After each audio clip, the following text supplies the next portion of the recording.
couldn't have ended any other way. A torrential rainstorm raised the stakes even higher in the final time trial. And the head-to-head matchup between the world's two best cyclists lived up to its billing. So today is the day that Lance makes it official with his 5th Tour de France win and an historic victory parade on the Champs-Élysées. Stay with us as the peloton parades into Paris and the Tour wraps up next on OLN.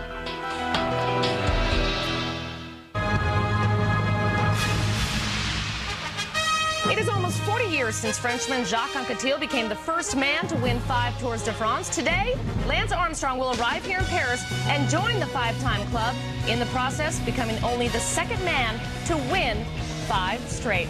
Hi, everybody, and welcome to OLN's primetime coverage of the 2003 Tour de France. I'm Kirsten Gum, bringing you the pre-race show as we get ready for today's final stage. I'm joined here in the garden of the Champs-Élysées by Bob Roll. Can you believe this is our last pre-race show? I can't believe it, but that's it. I don't know what I'll do tomorrow. I'll wake up all ready to talk, and there won't be anything to do. Well, we can still get together and chat tomorrow morning Okay. if we need to. Well, we have had a dramatic 3 weeks here, and yesterday was absolutely no different with the individual time trial. Unbelievable day. Big rainstorm. David Miller making up for the prolonged loss when his chain bounced off of his bicycle. Did a great ride to set the fastest time about halfway through the riders. Tyler Hamilton trying to move up a couple of spots on GC. He had a great ride out on the roads, a very fast start for Tyler, and he rode fabulously throughout the event. He was chasing the 2 men just in front of him, Ivan Mayo and Aymar Zubeldia on GC. He was about a minute and 20 behind those 2 riders. Tyler started the day in 6th place, and he's trying to pass Ivan Mayo, who honestly is not a great time trialist.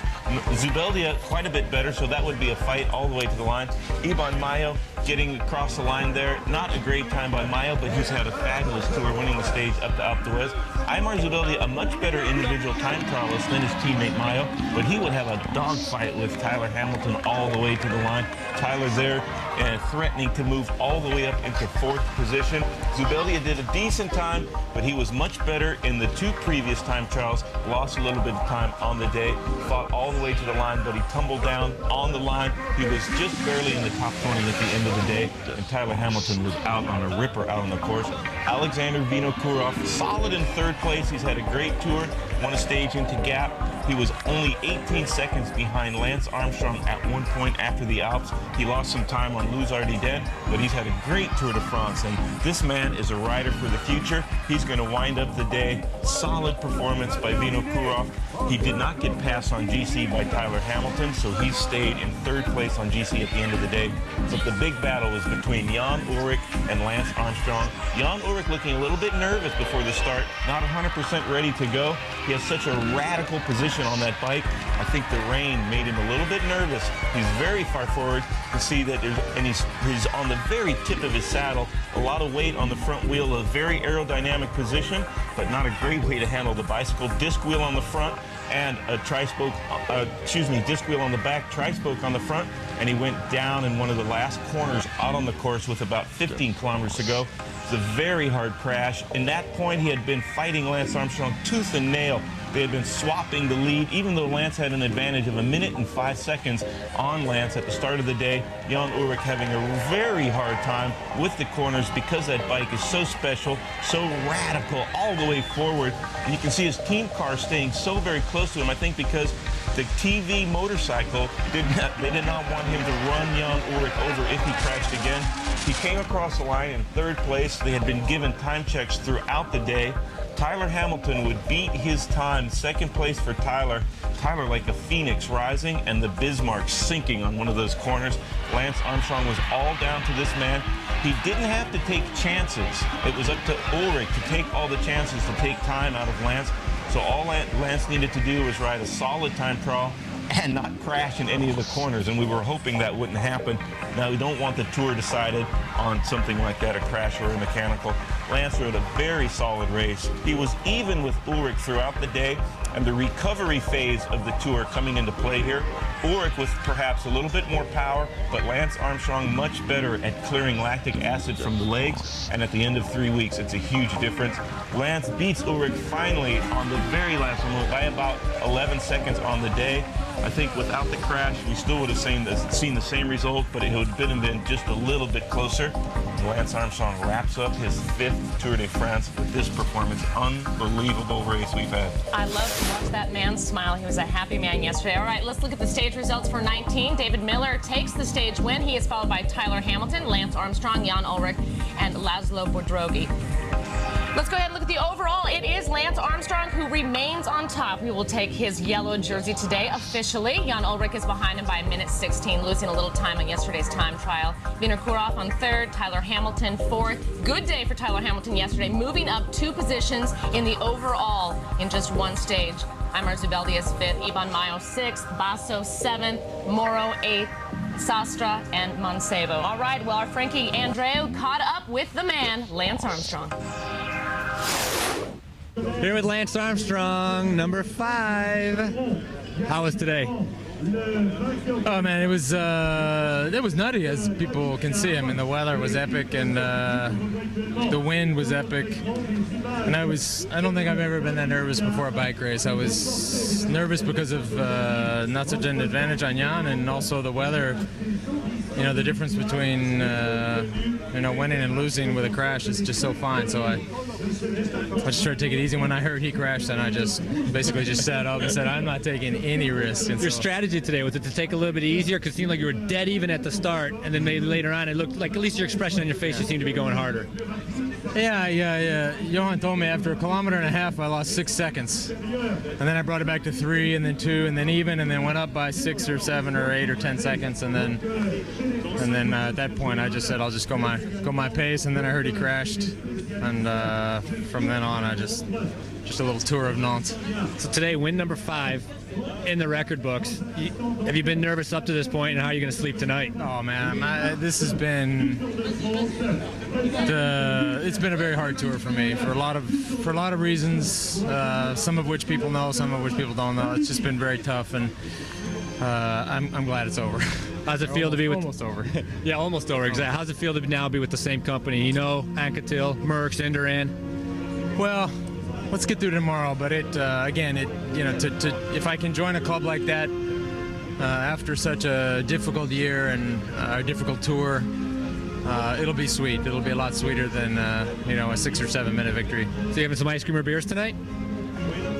Come on. I'm definitely having beer. I don't know about ice cream, but you all know how much I like beer. So I told the boys last night, I said, if I make it through tomorrow, I said, we're gonna have some beers tomorrow night. So beers are on me. All right, bottoms up. Thanks. Lance. Thanks. And he definitely deserves a lot of ice cream and a lot of beer. He can have whatever he wants. He had such a great tour, great performance by him, and a very worthy rival, too. He and Jan Ullrich went back and forth the entire tour. Well, that's what made this race so special, is that the rivalry between Lance that we didn't get to see last year had been rekindled. Jan Ullrich was absolutely on fire throughout this event, so Lance had to fight him all the way till yesterday's stage. I mean, the last few kilometers, it's an unbelievable tour, and to win 5, it should be that hard, and I think the hardest one will also be the most special for Lance. Well, and almost overlooked by Ullrich's crash yesterday is Tyler Hamilton. What a performance this American has put in. He took 2nd yesterday in the stage win and moved himself up to 4th overall. We've been saying it the entire time. He wanted a spot on the podium. Looks like he may miss it just by 1 spot. But he wanted to win a stage and get on the podium. He got one of those goals, and when you started out the race with a broken collarbone, yes, you can see just how hard that dreams die in the Tour de France, and Tyler Hamilton not letting that happen. That's a true champion's ride. It's unbelievable. Well, hopefully today will be more about the enjoyment of arriving here in Paris in the final stage. Up next, we're going to take a look back over the crazy 3 weeks with Phil Liggett and Paul Sherwen. You're watching the tour only here on OLM. Stay with us. Tour de France. I don't plan on being this vulnerable next year. I really don't. I think that it was good for me to have a rough year because, to be honest, to win by 5 or 6 minutes gets old, and you start to take certain things for granted. And these guys are for real. Jan Ullrich is for real. Joseba Boloki, who crashed out of the race, could have been the spoiler here. He could have been better than Jan, and he could have been better than me. And I know that. So I won't make the same mistakes again. Lance Armstrong keeping it real. Of course, he says he's going to be back next year to try for number 6. Absolutely incredible. Everybody, welcome back to the pre-race show. We are joined for the final time here on the pre-race show by Phil Liggett and Paul Sherwen. It's not the last time. The final time for this year. And I think through all your years, you guys have learned one thing this year, that's for sure, and that is that you haven't seen it all. Yeah, and never predict. Anything can happen. It is the Tour de France. Yeah, absolutely true. This has been a fabulous Tour de France in every way, except for this weekend, of course. We've seen the rain come down, but that's part of this year's Tour de France. It's so unpredictable. Let's talk about the rain, too, today, because I understand there's a finish rule. Well, in fact, I don't remember a wet finish to the Tour de France for about 20 or so years. The last time it really rained on the Champs-Élysées, I think, was 1977. On that occasion, it was a Frenchman who was leading the race, but there was a mass pile-up of around about 25 riders went down. Well, since then, the organisation have actually introduced a rule, because if the race surface is slippery before the riders enter the circuit, the times are taken when the first rider crosses the line. But all of the riders do have to finish all of the circuits on the Champs-Élysées. But the important thing is that it's the time that stops. But the race goes on because we've still got the big race for the green jersey points competition, and those guys are going to fight it out all the way to the line. Predictions for today. I mean, Eric Zabel. Oh, come on. Robbie McEwen. Come on. Yes, Robbie McEwen is in the green jersey right now, but only by 2 points. Yeah, it's been a fabulous race for the green jersey as well as the yellow. The yellow should, under all conditions, be over now. Even if it rains, as Paul has said, if Lance gets to the finishing line with 10 laps to go, then the time will stop. He can have a nice 10 laps of honour. But the other boys for the green jersey, as far as we understand the rule, because this one isn't as clearly written, is they must race for those points. There are 3 riders can win. Paul's favourite, Eric Zabel, he'll be cheering all the way in commentary for that. And there's Robbie McEwen, who is the hot favourite. And there is, of course, the new boy, Baden Cook. Baden, I think, being the youngest of the 3, he hasn't got the stamina. He's come out of the mountains very tired. I don't think he's got quite the firepower now. Odds-on favourite, Robbie McEwen. But if Eric Zabel does win the stage... Unfortunately, Eric Zabel is a little way behind. He's 13 points back. So. Yeah, but if he does win the stage and the other 2 don't score heavily, then he takes the green jersey for a 7th time, and that's an absolute record. Another big fight to the finish. I mean, every stage jersey, has been exciting. Yeah, the green jersey. The yellow jersey, he's got it. Don't worry about that. But seriously, I mean, this is the final stage, and again, we've got so much excitement leading into the very end of the Tour de France. Well, that's what this Tour de France has really been all about. We've not even been able to predict it on the flatter stages, because Alessandro Petacchi came out on the first stages and he was super dominant in all of the sprints.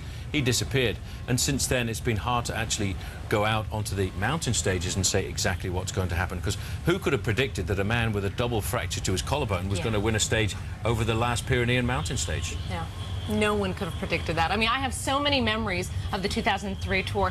What's going to stick out in both of your minds? Well, the fact that I arrived on 10 nights and never got dinner, I think, sticks out most of all, because, you know, this has been such a long day working on this tour, keeping up with it. It's been incredible. But in all honesty, I think that Lance Armstrong, now he's joined the ranks of the humans, where he is fallible, has become a stronger bike rider because of it. And I think he's won more French in these last 3 weeks than he's had in the last 4 years. Yeah. Paul? I think, to me, a couple of things that stick in my mind are the memorable crashes. The moment when Yoshiba Bolocki sadly went out of the bike race and Armstrong had to ride across a field to stay in the race. And then, of course, Armstrong's own crash himself on the foot of Luzardiden. That was very dramatic. Then the second crash when his foot came out of the pedal. That was pretty amazing for him to stay upright, get back into the pack, and then go ahead and beat Jan Ullrich by 40 seconds on that stage. That, to me, was the turning point of Lance Armstrong's Tour win this year. But the tempo was, you know, it began in stage 1 with that huge crash. I mean, it's unbelievable. I can't wait for next year's Tour. I cannot wait. We'll join you in that. It's going to be a very special Tour de France next year, and Lance himself is saying he's back and he wants 6. All right, thank you guys for joining us here on the pre-race show every day and giving us insight. Well, we have one more stage to go. That stage, of course, is stage 20. See Lance roll into Paris for a record-equaling number 5. Stay with OLN. It's up next. Tour de France. Nobody makes me more motivated than Jan Ullrich. I don't know why, but he's in my opinion, he's a big champion. And welcome back to the pre-race show. We are joined here in the Garden of the Champs-Élysées by Lance's personal coach, Chris Carmichael, for one final time. Boy, you just heard Lance say he likes competition. Well, he definitely does, and I think Jan Ullrich really brought out the absolute best in Lance Armstrong this year. And I think we saw the best in Jan Ullrich as well because of Lance. And not only those two, but if you look at it, there were a lot of challengers along the way. Vinokurov, Tyler Hamilton. I mean, everybody was. I think when it's as tight as it is, and when everybody's kind of vying for the top, and you're fighting for every little second, throwing your bike to get seconds on mountaintop finishes. You know, it's going to bring out the best in the athlete. And I think Lance realizes that he was fortunate enough, and it was a hard-fought victory. But he's so fortunate because of Jan Ullrich, because of the challengers along the way. It makes it probably even better for him than the previous. Well, yesterday was perhaps the final hurdle in winning the Tour de France for Lance Armstrong. It was by no means a foregone conclusion that he would win that time trial, especially when you look at the first long individual time trial when he conceded 1 minute and 36 seconds to the German champion. How did Lance feel about yesterday's performance? He must have been very pleased with that compared to the first time trial. Well, you know, it's interesting. Yesterday, before the start in the team bus talking to Lance, you know, I told him, Jan Ullrich has to take all the risk. Lance, you don't need to take the risks. You don't need to go out there and dice it up through the corners. That's Ullrich's job. He has nothing to lose. He has only to gain. And Lance said, look, you know, keep reminding me of this during the course of the warm-up, and keep reminding me that I don't have to take the risk, that Ullrich has to take the risk. And we saw it, you know, I mean, he had everything to gain and really nothing to lose, Jan, and he crashed because he was pushing, he was laying on the line. To win the Tour de France, that's what he needed to do. You know, when I talked to Lance this morning, he's just so happy this race is over. It's been very stressful. He's happy. He's going to put it behind him. You know, he's not lucky that he won by any means, but he says, you know what, I deserve this victory. He said, I deserve to win this race because, you know, he's been attacked. He attacked once, gained time. He came back, and, you know, he deserves to be the Tour de France champion. Chris, what happens now? How long does the celebration last? And then what's next? When do you get back to work? Well, you know, normally we're not even through today. And normally in the morning when I'm talking to him, he's already talking about next year's Tour de France. And I have not heard that from Lance yet. I haven't heard him talk about, you know, 2004. He just says, I'm going to go home. I'm going to spend some time with my family. He's got some criteriums to do. And he said, you know, let's talk sometime in October, Chris. That's nice to hear. He deserves a break. All right, Chris Carmichael, thank you so much for joining us. It was great to have you on every single day, helping us out and giving us insight. Well, with Lance on the cusp of his 5th victory, Sam Posey now compares him with one of the greatest of all time.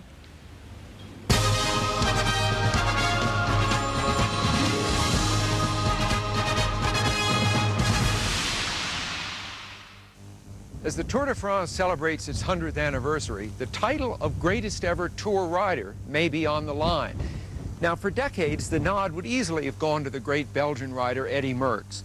But suddenly, here is Lance Armstrong bidding for his 5th consecutive Tour title and a solid claim to Merckx's crown.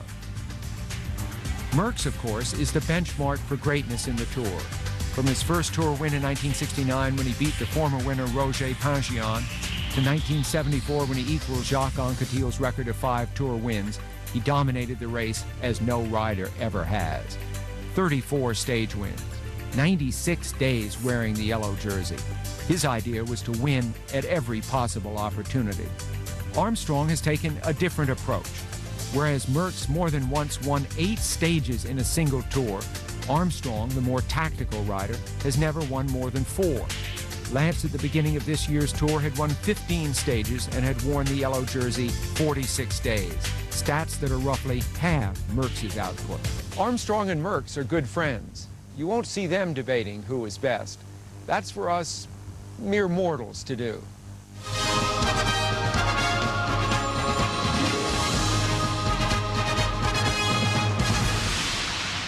All right, thank you, Sam Posey. 152 kilometers stand between Armstrong and history. We preview the stage next here on OLN.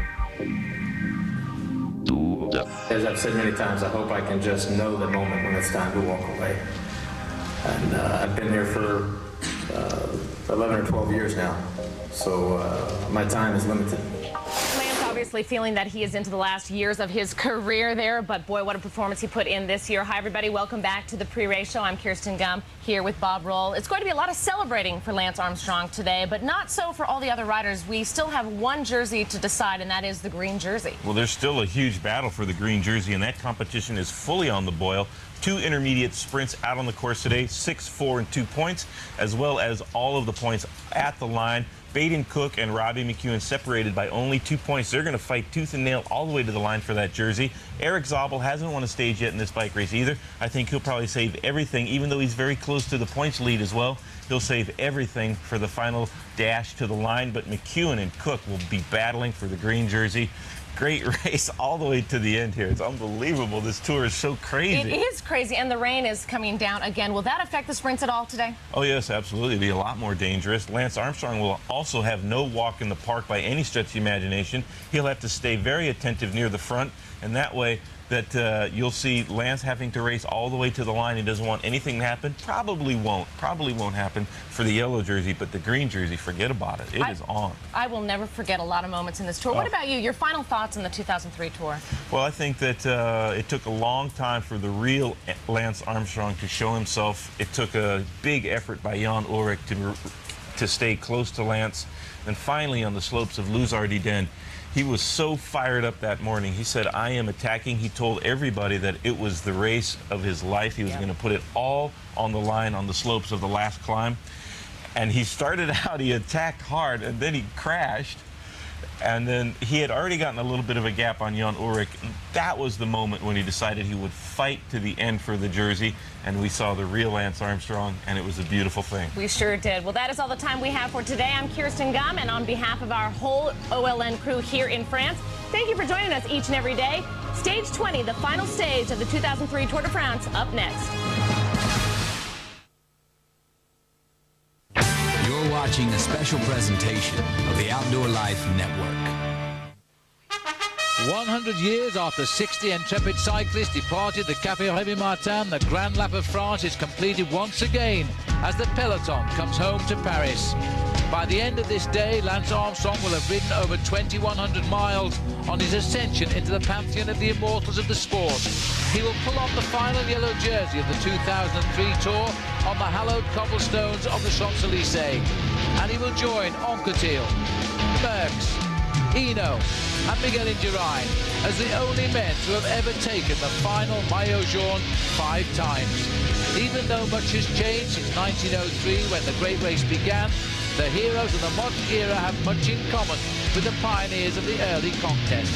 From the first man to conquer the roads of France, Maurice Garin, to the Texan who beat all odds to live and win time and again. The Tour de France has been and will forever be the greatest annual challenge an athlete will face. From the convicts of the road to the modern-day speedsters, the shorter tours, this race will capture the imagination of the world. See it all here on OLN next.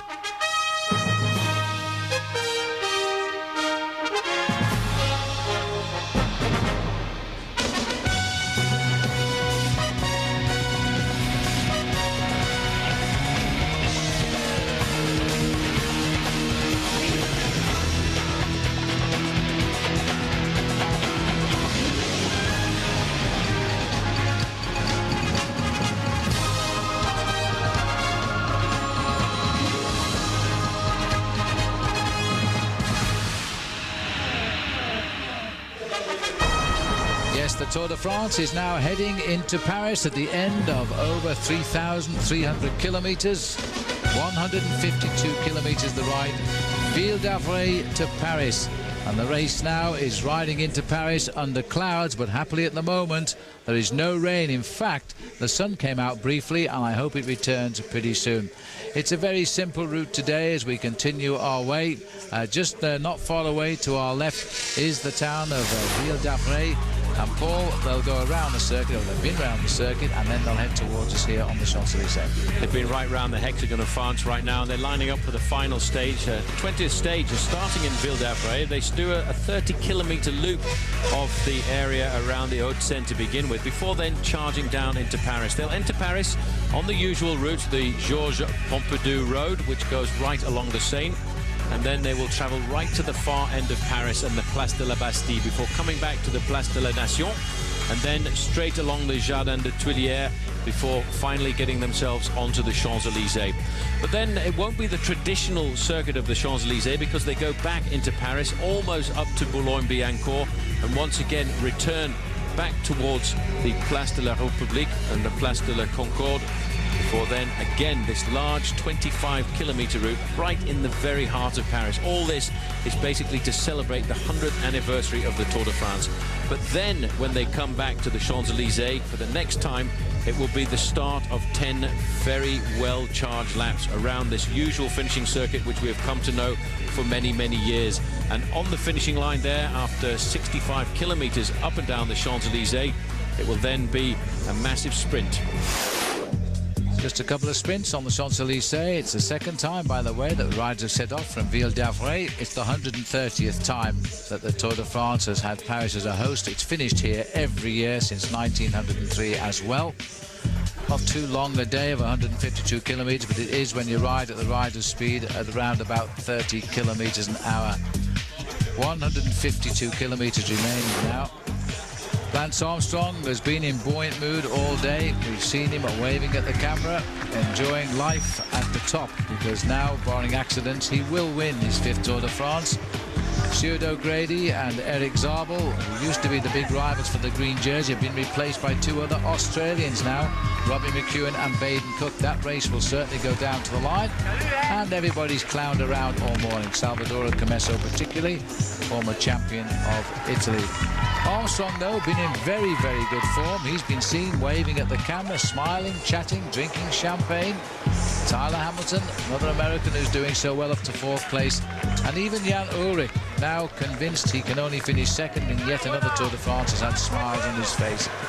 Well, as the champagne has flowed all morning, the overall standings as we come towards the Champs-Élysées right now. Lance Armstrong, after that time trial yesterday, 1 minute 16 seconds now ahead of Jan Ullrich. That should do it.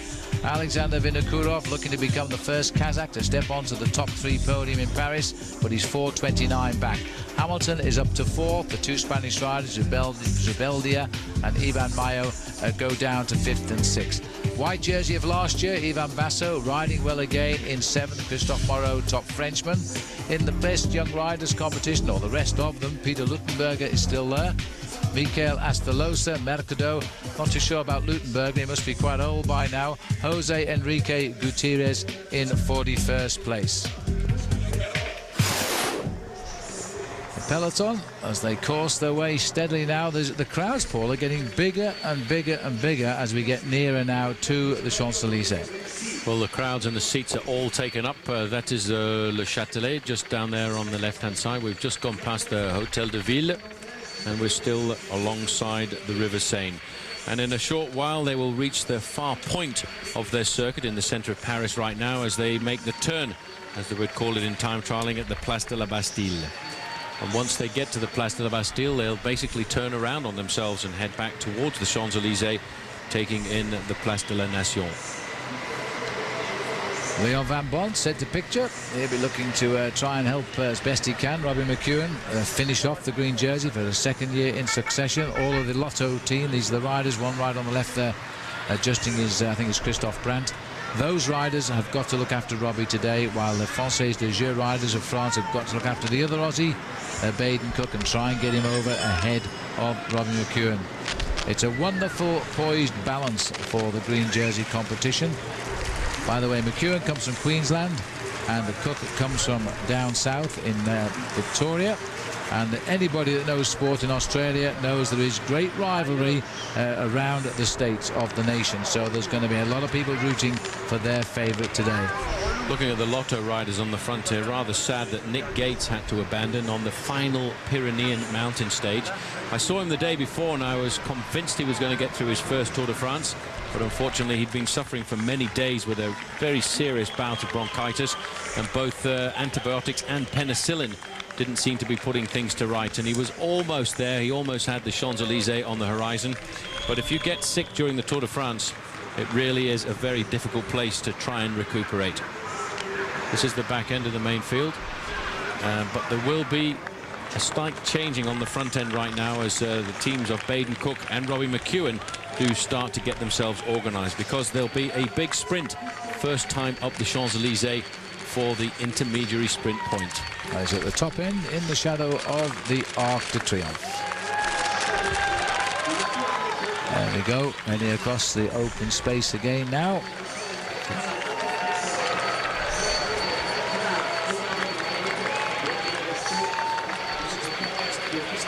So as the riders swing right beneath the Bastille, they're still in no hurry. The Eiffel Tower's seen it all before. He knows what's about to happen not long after we arrive on the Place de la Concorde. We'll be back in Paris very soon.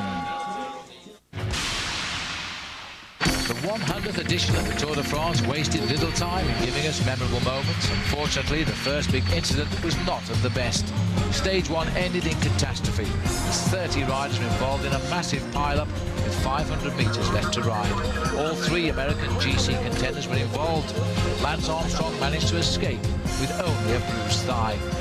Tyler Hamilton was not so lucky. The man from Marblehead, Massachusetts, was also able to finish, but we'll find out later he had fractured his right collarbone.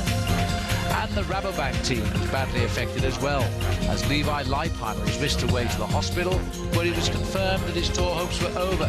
He'd endured a broken hip. Many other riders were injured, sent home in a crash that will stay fresh in our minds.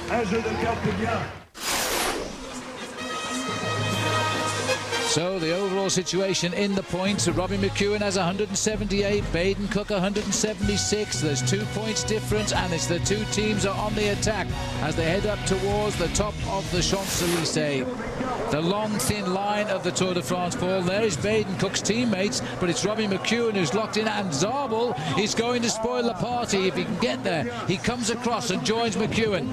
Well, there's McEwen in 4th position. Baden Cook is right in front of him. The man who will lead them right to the last charge is going to be Brad McGee going up the inside. It looks as if Robbie McEwen's boxed in, but he's come round the outside, and so too is Zabel in the wrong place. Well, it looks as though Cook might take this and level the chucker, because I don't think he's got it. Robbie McEwen hasn't. So Baden Cook first, Robbie McEwen second. We are now equal on points. If the race were to end at this moment, Baden Cook would win, because he's the only one to have won a stage of the race. And don't forget, just coming across line in the 3rd place position there as well was Eric Zabel.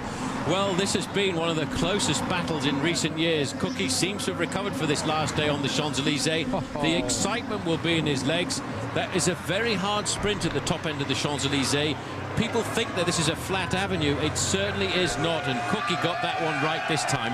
What a battle. He called on his team. They never let him down. Zabel found a catapult in the peloton to get across to them, but only in time to get 3rd place. What a wonderful Tour de France. We're commentating on these stages as if they were stage 1, not stage 20, and the race is almost finished, because the winner of the green jersey is now more confused than ever. They are equal again. They are equal again on exactly the same number of points. If they stop the race right now, the advantage would go to Baden Cook, because he's the only one of the 2 who has won an individual stage.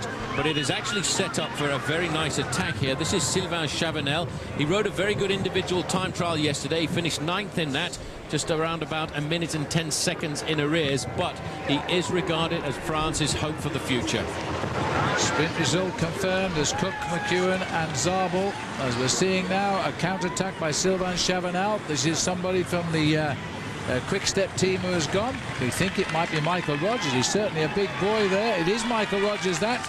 As Rogers looks over his shoulders now, he must know that he's live on Australian television right now, Paul, because the Aussies, there's only 5 of them left. Sometimes you think there's about 100 of them out there. Well, one man who didn't make it to Paris from the FDJ.com team was Matt Wilson. Very difficult Tour de France, but after the first sprint on the Champs-Élysées, Baden Cook now has exactly the same number of points as Robbie McEwen, both on 182. Well, the next sprint is also going to be a humdinger, but they will have to wait 29 kilometres before they sprint out for the next intermediary sprint point. And again, that will be at the summit of the Champs-Élysées. But we've got a large loop around the very heart of Paris before these guys get there. Well, there'll be no more shadow boxing now. The large loop will not be a promenade. No champagne will be served from the cars at the back of the race. The race is now on in its fury.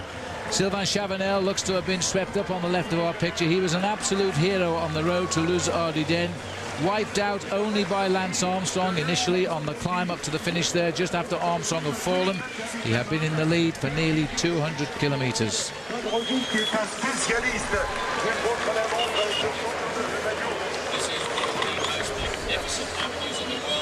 And we're looking here now at the peloton in full cry as they try to beat the sprinters at their own game.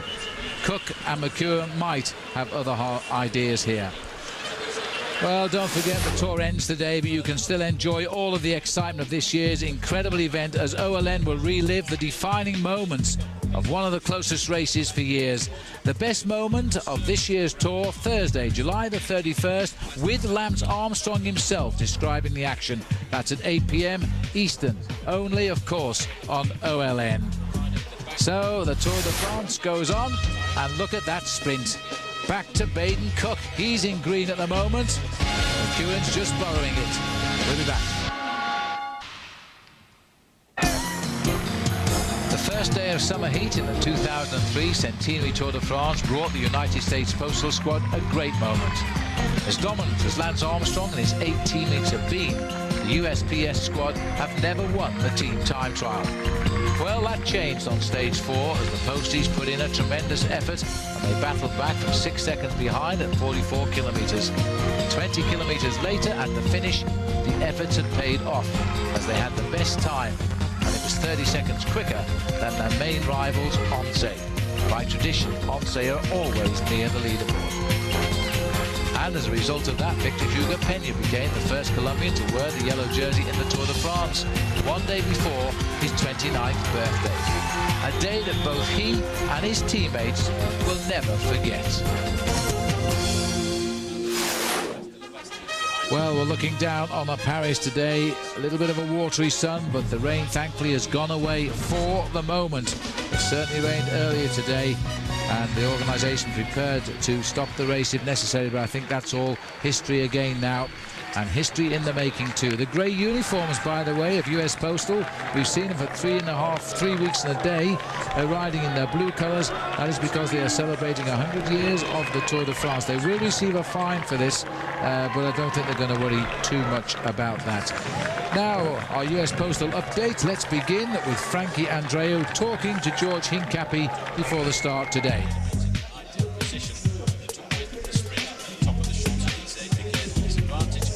George, 5 Tour de France's you've been with Lance for all 5 wins. How's it feel for this year? It's great. You know, this year has been a really hard one for us. Probably one of the hardest, most exciting for me, definitely. Yesterday, probably one of the most stressful stages I've ever watched in the Tour de France. Where'd you watch it? In the room, and with our chef Willie and some of the other guys, and we were just pounding on the wall. And you know, when Ulrich crashed, we're all calling Johan because he wasn't sure if he could see it on the CCTV in the car. But fortunately, everything went well, and Lance took it really easy the last 10 kilometers. So we were super excited, and we had a good time at dinner last night. A few beers? A couple of beers, yeah. You say it was a hard tour for the team, but for you, you seemed like you were noodling out there. I mean, would you say this is your strongest tour ever? Yeah, I definitely felt the best this year that I've ever felt, and gets me really excited for the Fall Classics and the World Championships. You looking forward to seeing that Eiffel Tower? Definitely.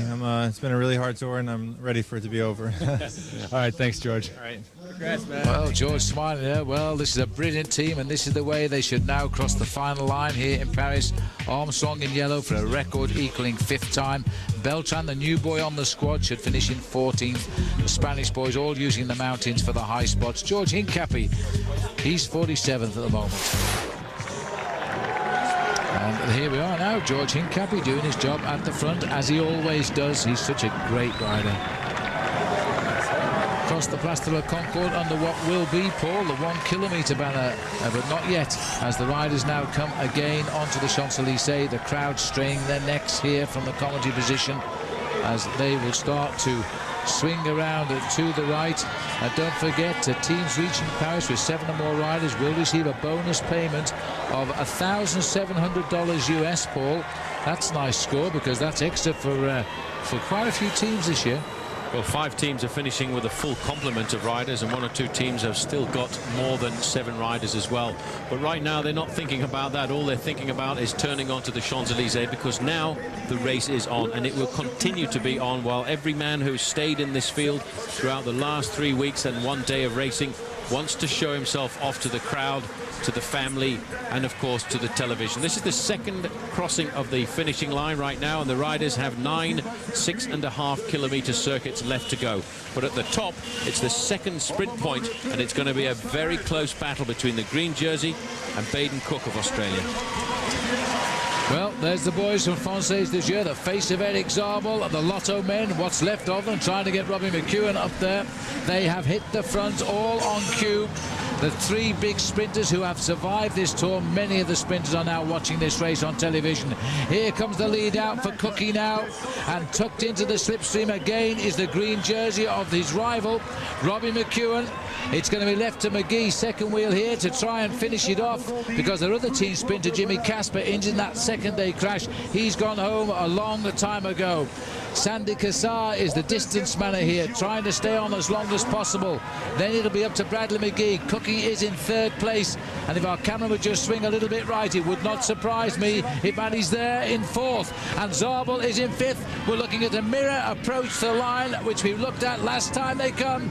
Here comes the launch by Bradley McGee. Cookie is waiting as long as possible. This time McEwen has gone earlier, and he is a much faster finisher than Baden Cook, and this time Robbie McEwen is going to say, now this is how you win a sprint.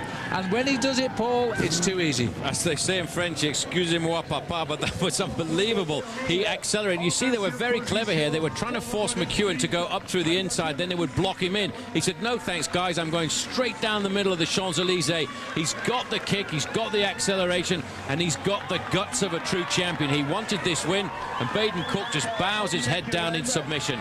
And I think probably Eric Zabel got 3rd.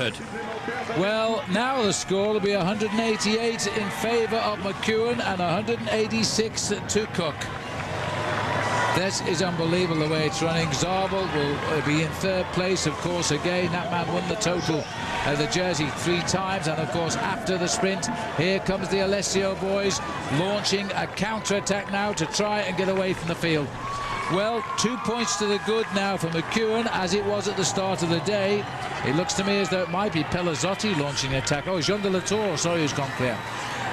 Just thinking now, there's only 1 more sprint for the points. That is at the finishing line. And there are 35 points for the win there. 35 points for the win, 30 points for 2nd place, 25 points for 3rd. It is going to be a great battle for the supremacy at the end. If Cook wins, McEwen has got to take 2nd place. It's as simple as that at the moment.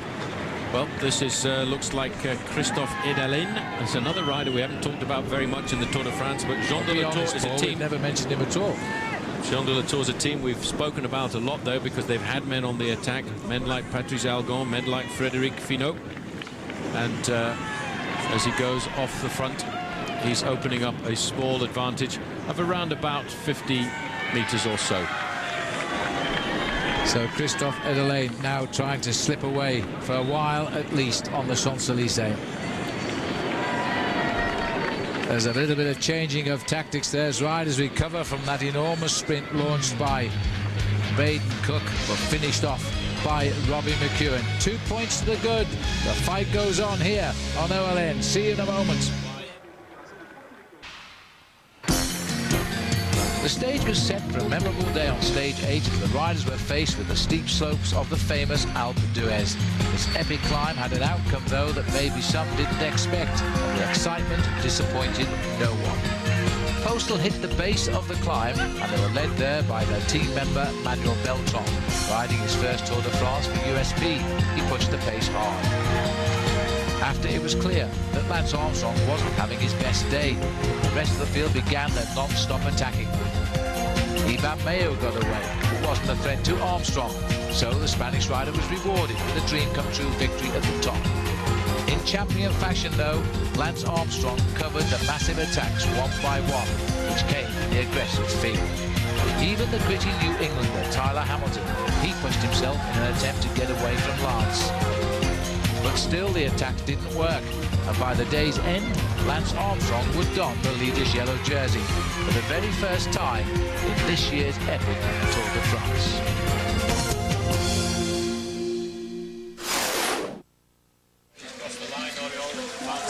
So, as we're looking now at the Tour de France coming through to complete another lap, this is the third passage over the finishing line here of 11 passages over the line. The last time, of course, will be the finish. And the field basically all together. Christophe Oriol is the lone attacker for AG2R. Just slipped away, but he's not very far, and his legs are going to hurt on the way up to the Arc de Triomphe. Just look at his face, Paul. He's beginning to regret making this move. It's a hard thing to do. A lot of riders attack just because of the excitement of being on the Champs-Élysées on the last day. And once they get off the front 40 or 50 meters, all of a sudden they realize, ooh, this really does hurt, because the winds here are quite remarkable. It's a headwind going up the Champs-Élysées, which slows the riders down to inside of 50 kilometers an hour. And it's a tailwind going down the other side, which pushes them to approximately 60 kilometers an hour. Oriol is suffering right now. I know what his legs are saying to him. They're screaming to his body to say, please stop, please let me get back into the peloton. But he's about to get his wish here, because the charge is coming, I think, as he gets up towards the sprint point, where last lap Robin McEwen got his own back on Baden Cook. They've got 1 win each in the points, but what it has done there is given McEwen back his 2 points lead he had at the start of the day. Now there's a new wave of different teams coming here. Jean de la Tour, Seiko, Kelme, and it looks like they're planning an attack. In fact, it's Brioche Le Boulanger who is also trying to get clear here. Well, this looks like Laurent Lefebvre from Jean de la Tour. These guys have been pretty aggressive in the mountains. We saw attacks coming from Stéphane Goubert and Laurent Lefebvre.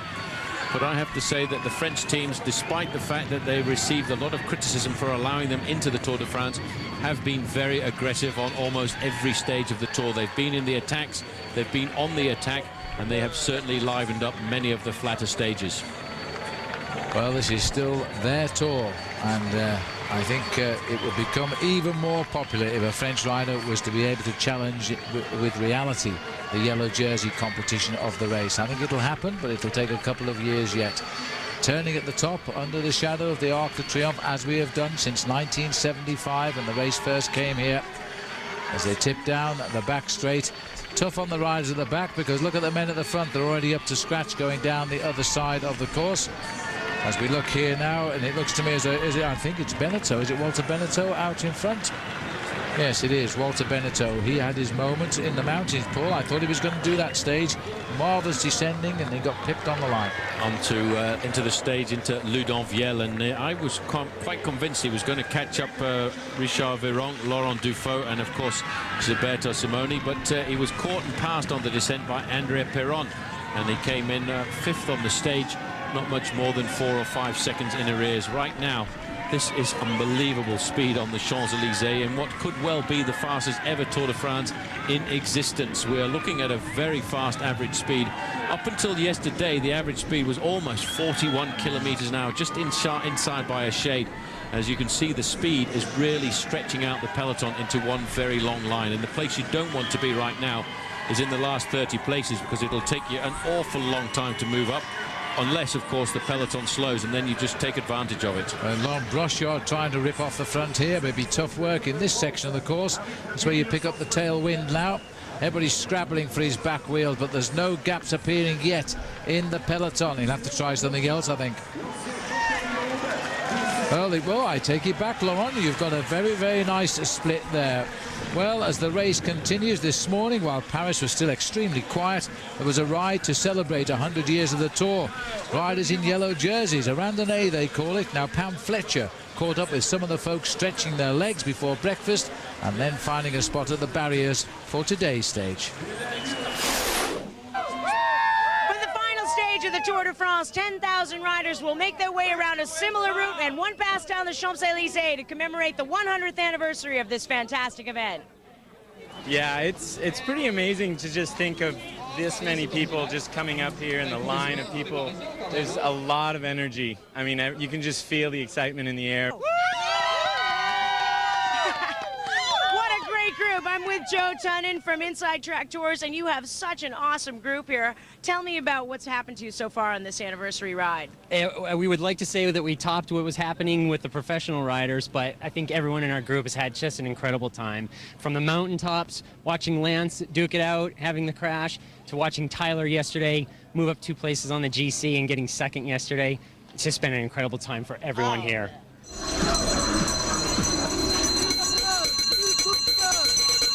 I'm from Ireland. I'm from Wales, South Wales. We're doing Tour de France today.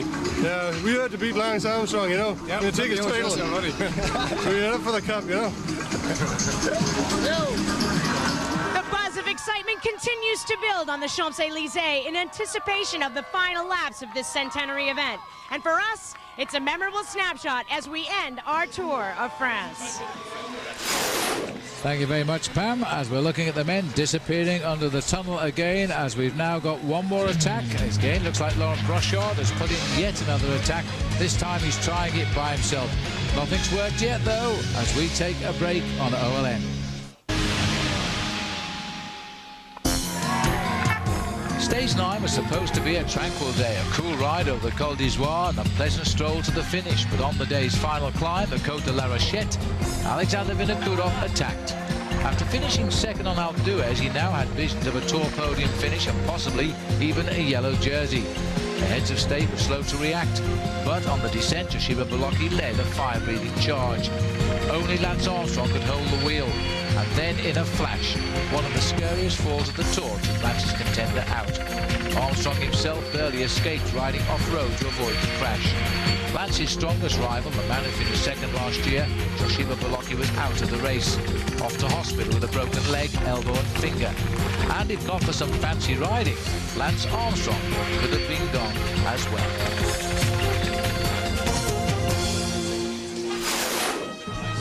Yes, all long memories of the Tour de France now. Lance Armstrong still here, sadly. Bolocki is not. But this is the peloton live now as they race under the tunnel. Oh, and we'll lose the picture, so we switch back. But that was Laurent Brochard, still out in front and slightly building on his lead and causing a couple of cracks in the front of the peloton now as they also race underneath and out onto the Place de la Concorde. There's Armstrong, number 1, sitting safely in the pack. Now, we brought you the Giro d'Italia in May, the Tour de France this month. OLN's Grand Tour coverage will continue in September with daily live coverage in the Vuelta a España, the Tour of Spain. It'll begin with Stage 1, the team time trial, on Saturday, September the 6th, only on OLN.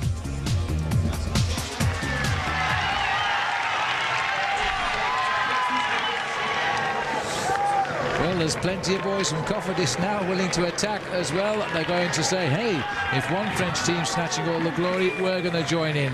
And they're pulling away a nice little workmanlike group. Like David Miller on the attack right now, the man who leads is still around about 14 seconds off the front to Laurent Brochard.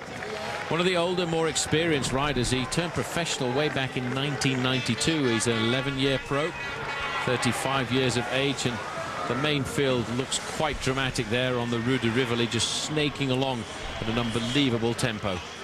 It's down to 8 seconds right now, the lead of Laurent Brochard. He'll swing around off the Place de la Concorde, and that climb up to the summit of the Champs-Élysées must look like a mountain.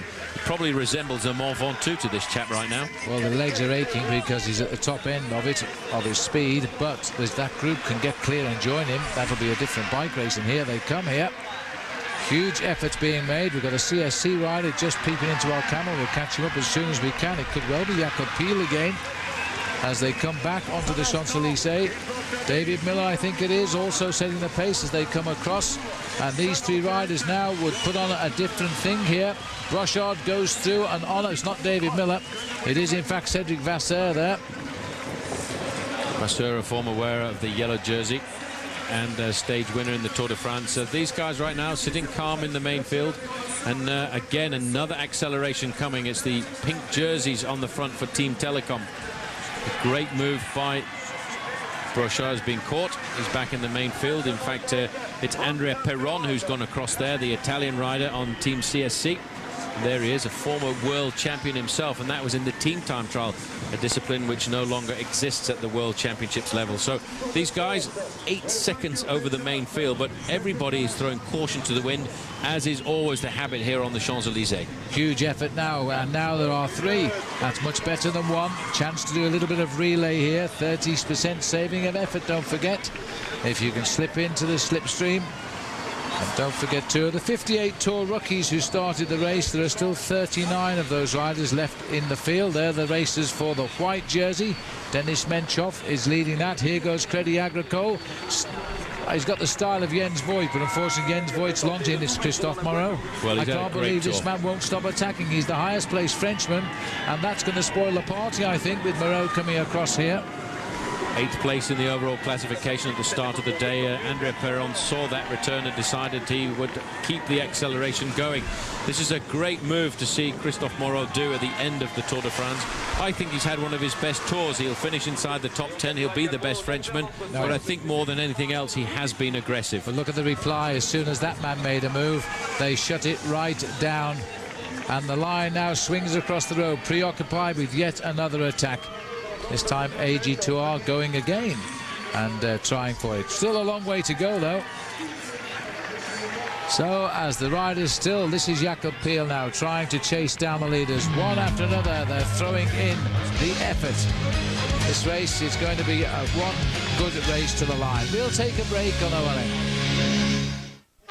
Looking down at the beautiful Place de la Madeleine here, as the riders are continuing just off to the left or the bottom of our picture in effect at the moment, up and down the Champs-Élysées. Here they are. Breakaway has just got itself together moments ago as they come through for the 6th pass of 11 through the finishing line. This breakaway has been started by Frédéric Finot of the Jean de la Tour team, and it's a big threat, this, to the destiny of the green jersey, because they're now letting a lot of the points escape if they are to stay away to the end of the day.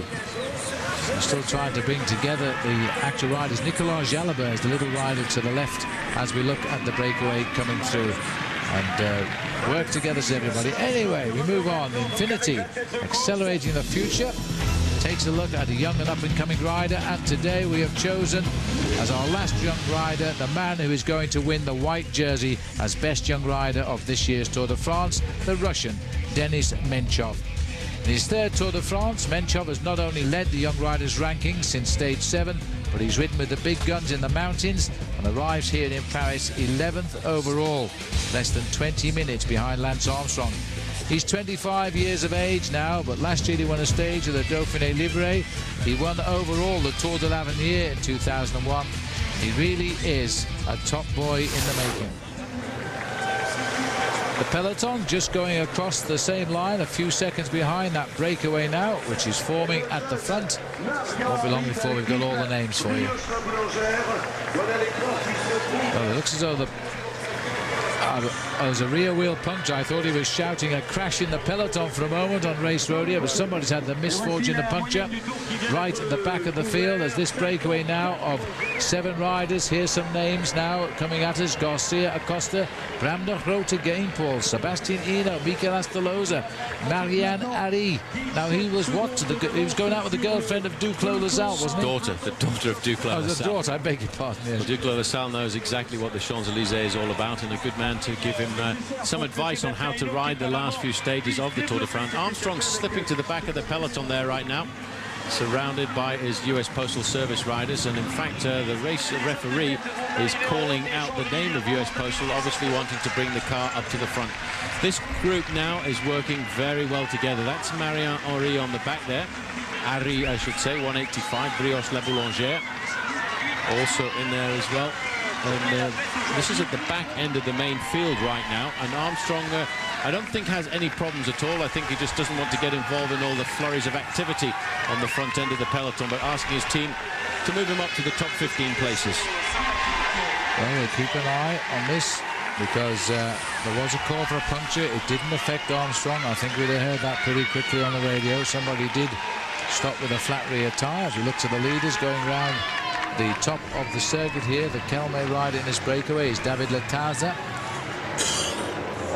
And they are beginning to accelerate down that back straight, while the riders here are led by Carlos, I think it's Carlos da Costa on the front, bringing them up to the top end of the bend.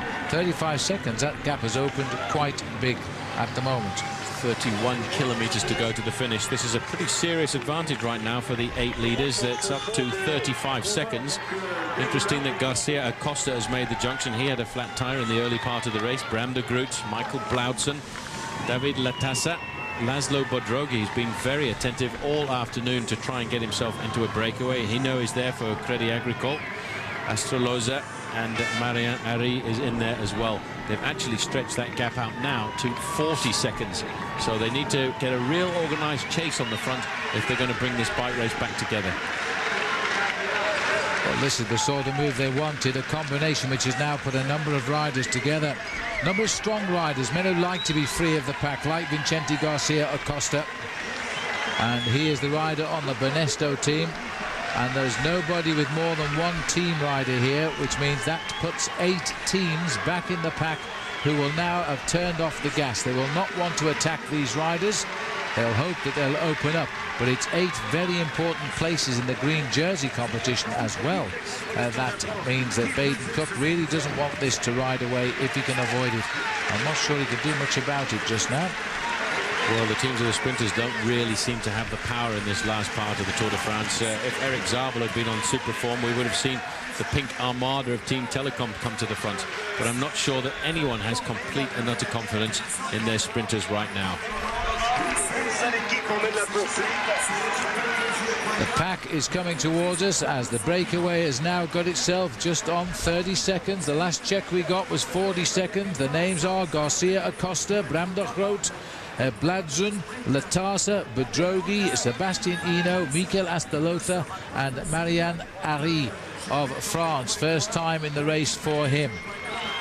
Well, if these riders do stay clear and they in the main field have to sprint for 9th place, there is only 1 point between all of the placings down to 25th, and that makes it a lot more difficult for the sprinters. Well, there's the diamond of the peloton. Really now it's gone to the pressure of the Française de Jeux team to chase. They've got some men up there, but these 8 riders are on the way. We'll go on with the Tour de France when we come back. Just 15 seconds separated Lance Armstrong and Jan Ullrich entering stage 15, and having watched them shadow box over the previous 2 days, it was clear that something or someone had to give. Jan Ullrich made the first move, attacking on the Tourmalet. After a brief period, he dropped the Texan. Lance caught back up, and they crossed over the summit together. At the base of Luz Ardiden, it was helmets off and game on. Lance made the first move, this time following an attack by Iban Mayo. But in the process, Armstrong veered too close to the crowd. Caught by the tapes of a musette, down he went. This was a shocking fall, but he restarted. Returning the gesture of 2 years ago, Ullrich had waited. And despite a painful-looking slip of the pedals, Lance did rejoin the lead group. Once again, on the impetus of an Iban Mayo attack, Armstrong was off, but this time there would be no stopping him. He flew off in search of a stage win, and the precious seconds that would make the difference in Paris. In the end, Armstrong gained 52 on Ullrich and extended his overall lead to 67. Another feud between the two had unfolded. And it shouldn't be long now before Lance Armstrong gets his 5th winner's yellow jersey. But first of all, there's a little matter of 24 kilometres to go on today's stage. And the question mark on whether anybody can bring back this breakaway, which is 44 seconds up. Turning under the shadow of the Arc de Triomphe, Jean de la Tour sent some help up front now. They haven't got a rider in the breakaway either, Paul. The gap, though, seems to have locked in, or the clock has stopped at 44 seconds. I think they're just getting themselves organised. The front end of the main field really need to put the pressure on to start eating into the advantage of the 8 leaders. These men right now are working exceptionally well together. There are no passengers. Everybody's doing his share of pacemaking at the front, and they're keeping the pace up around about 50 kilometres an hour. What they have to do if they want to survive is keep working like this as they get into the final laps. But what happens as you get to the final laps is the men in the leading group of 8 will start to think about how they're going to win the stage. They'll turn off the pressure, and the main field will come back very quickly indeed. Looking through the legs there of Sebastian Eno with the green shorts on. Here come the guys again from the Telecom team. Zabel has said he wants to win a stage, and well he might. Eric Zabel riding his 10th Tour de France. 6 times he's won the green jersey. I don't think he's going to win it this year. It's a bit remote now. He'd have to get a very strange result on the line to win it, so he's looking for a stage victory. But he's never won on the Champs-Élysées, and every sprinter wants to win here. Robin McEwen has won here twice in the past. It is a very long and difficult sprint to get sorted out, and first of all, before we talk about the sprint, the main field have to catch back the 8 escapees who are holding on to between 44 and 45 seconds of their advantage. But when you look at the speed in the peloton right now, it's hard to believe that those 8 men are going to survive. See themselves on the big screen there as we race down the back straight of the Champs-Élysées. Daniel Nardello, Ralph Aldag, these are the workhorses. There's others willing to give them a help as well now, simply because they want to close down this race, which is beginning to run away. That's Inigo Cuesta from Cofidis, who's setting the pace at the front now on the left-hand side. Don't forget, by the way, if Robin McEwen were to win this stage today, he would become only the 3rd man. Only the 1st man ever to win it 3 times. The other riders, by the way, have won it twice, apart from Robbie. Bernard Hinault and that great sprinter, Jamaluddin Abdul-Jabbarov. He would have won it 3 if he hadn't catapulted through the air like a rag doll at one stage. So the little breakaway clear here at the moment. But there they are behind now. They've got them in their sights. They are closing down on this breakaway. 30 seconds right now. 42 seconds is the gap as they disappear under the bridge. Cofidis are now throwing the weight with Médéric Clan, Inigo Cuesta and Française des Jeux. They're all wanting this breakaway back now. Everybody wants this race together. Well, they're bringing it down slowly but surely. The fact that the team cars are in there and the neutral service vehicles indicates that it's still hovering around the 30-second mark right now. But they are slowly but surely bringing it down with the organisation on the front end of the pack. Well, I can't believe that this breakaway will survive such a concerted chase by a lot of different teams now, but you never know in the Tour de France. It's been that sort of Tour de France, hasn't it? Don't go too far away. We'll take a break. Join us again on OLN. The big riders of the Tour de France rarely invest the energy to get in breakaways because they almost never work. So when Tyler Hamilton headed up the road on stage 16, it did raise some eyebrows. A bold move at best, but probably utterly futile. On Tyler's face, though, you could see something different. The pain of 2 weeks riding in the world's toughest bike race, coupled with a fractured collarbone, and the determination of a man in search of his first Tour stage win. Tyler soldiered on, using every bit of his time-trialing skills. At the line, he paid tribute to his team manager, Bjarne Riis, and his team. His daring move had worked. He had become only the 6th American to win a stage at the Tour de France. Well, here in the centre of Paris, there's a breakaway of 8 riders. They are still clear by 37 seconds, and there they are. They are now 3 laps from the end of the Tour de France. They've just started through into that 3 laps to go. Well, Tyler Hamilton there, what a brilliant tour that man has had. And before the start this morning, Frankie Andreu was chatting with him. Considering everything that happened with the broken collarbone, are you happy with where you finished up in this tour? Yeah, I mean, under the circumstances, I'm content. But, you know, you're always in the back of your mind, you'll say, what if, you know? But it's important to really forget about really the past, the disappointments, and look forward. So it gives me a lot of confidence for the future. And with that what if, do you think if you wouldn't have had the problem in the first week, how do you think you would have finished maybe? Yeah, it's hard to say. It's hard to say. I don't like to guesstimate. Yeah, that's you can make the prediction. But, either way, congratulations, fantastic ride. Thanks a lot, Frankie. Hey. Another member of the peloton there who lets his legs do the talking, I think, Tyler Hamilton, as we look at the breakaway now. Don't forget, in the 1986 Tour de France, Greg LeMond placed first, and it was fellow American Andy Hampsten was 4th. I remember that only too well. Well, this year, Armstrong and Hamilton will do the same thing. Well, the camera foreshortens it just a little bit here, but they are coming up towards the top of the Champs-Élysées. This breakaway of 8 riders, Garcia, Acosta, Lataza, De Groot, Bedrogi, Blausen, Eno, Astalosa and Ari making the turn. Paul, it says 33 seconds. Doesn't look that far, does it? It doesn't look that far at all. I tell you what, it is coming down slowly but surely. These men are all working well together, but there are about 20 riders on the front from various teams who are quite prepared to keep the pace making as high as possible. And this is probably the first time we've seen a real concerted effort by Team Telecom. You can see them there. A lot of pink jerseys at the front end of the main field, and this is certainly a sprint that Erik Zabel would like to win if he can. He had his best year at the Tour when it came for stage victories back in 1997 when he won 3 stages.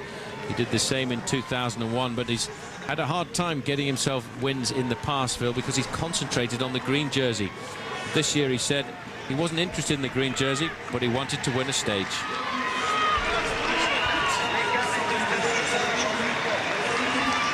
Well, down the other side of the Champs-Élysées now, the latest time gap is 27 seconds. These 8 men are hanging on, and the teams behind are throwing everything into the attack.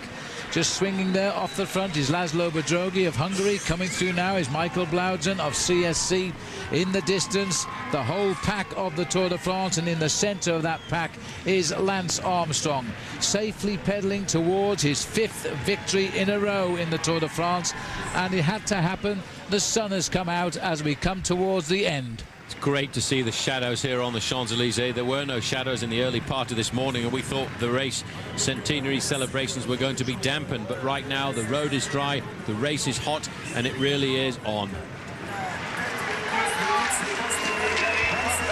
Well, we're looking here at Bram de Groot as he continues down here. Lance Armstrong isn't concerned about this breakaway at all, but he is thinking now of his 5th Tour de France. It isn't far away, 10 miles to be exact. Stay with us here on OLN. And welcome back to the Champs-Élysées. It's not long now before they crown Lance Armstrong the winner of this Tour de France. It was in doubt right up until the penultimate day. These breakaways are still clear as they continue now to go up to the 2 laps to go for the 8 leaders. And as they continue on the way, let's think of the man in the peloton, Lance Armstrong. And let's enjoy the Subaru moment with Lance Armstrong. Every rider who has won the Tour 5 times has said that the final win is the toughest, and Lance Armstrong is no exception. On stage 1, Lance got caught in the devastating crash just before the finish. Nothing serious, but a small and uncharacteristic chink in the Texan's normally faultless armour was shown. But business as usual returned in the team time trial, as US Postal won stage 4 and Armstrong positioned himself nicely for the Alps. The first big day in the mountains had always belonged to Armstrong, but this year was different, as his rivals took the fight to him. And while he did take the yellow jersey, it was not the decisive victory to which he had become accustomed. Stage 9 was hot, so hot it melted the pavement, painfully so for the unfortunate rival Yoshiba Bolocki. He crashed out.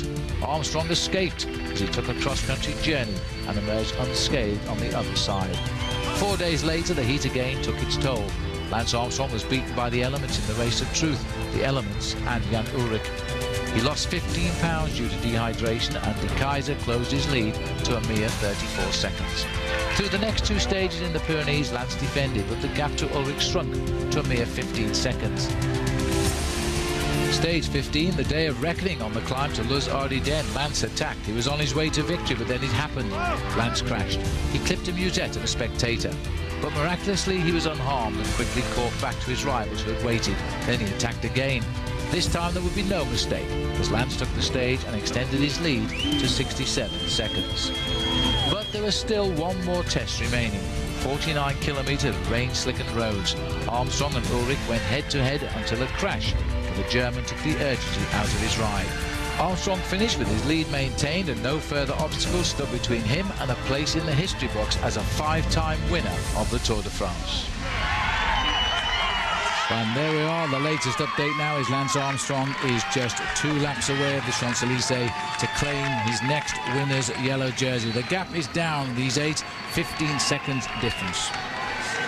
Just look how they're massing across the road there, Paul. Now they're waiting for a change of guard at the front here. 1.5 laps to go to the finish. Armstrong has stayed away from the action now. He's called his team off to look after him in the centre of the peloton. There he is. In fact, he's nearly at the back of the peloton here. He's a wise old owl, isn't he? He's keeping away from the sharp end now. Well, you know, it's one of the rare occasions throughout this last 3 weeks and 1 day that we've seen him near the rear end of the main peloton, because he's always ridden this Tour in the first 15 to 20 places. He's not too worried about anything right now. He wants to stay in the peloton.